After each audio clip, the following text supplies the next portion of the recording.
Things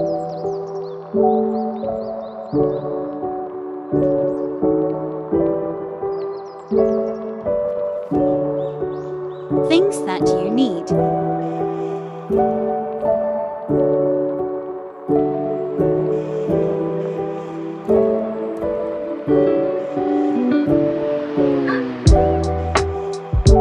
Hey guys, for today's video, we're gonna do a DIY journal notebooks.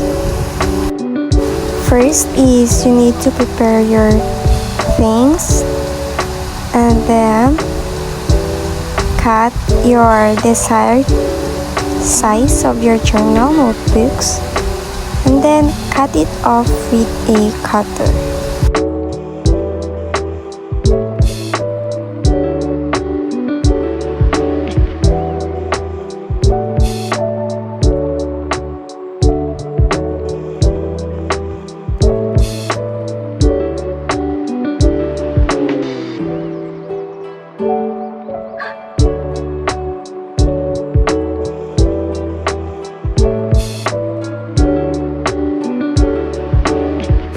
When you're done cutting your desired size of your journal notebook, you can proceed to your printed journals. You can see the examples in the Pinterest. If you need a journal ideas, you can get many ideas in Pinterest.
Once you're done cutting your printed journal, you can proceed to cut out the notebook fillers.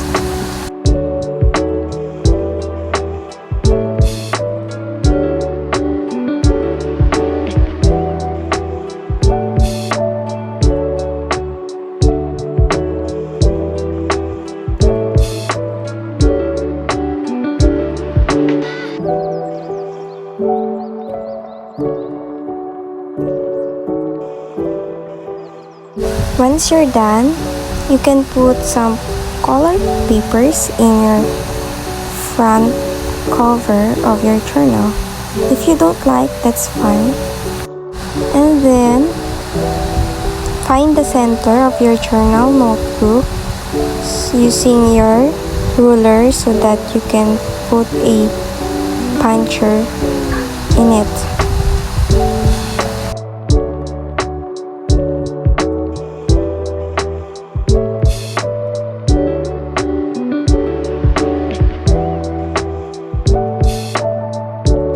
Next is organize your pages.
Next is if you have a printed stickers, you can put it in your front page.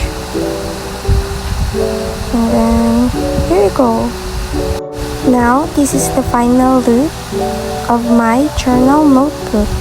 I don't have a ring binder and put some alternative on it. I don't know what is that thing, but I think it's a pin.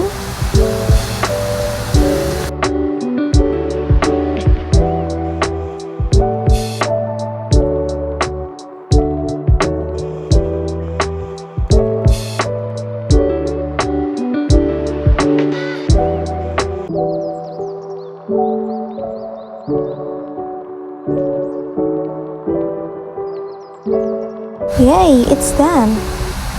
Thank you for watching, guys. See you in my next video. Mwah.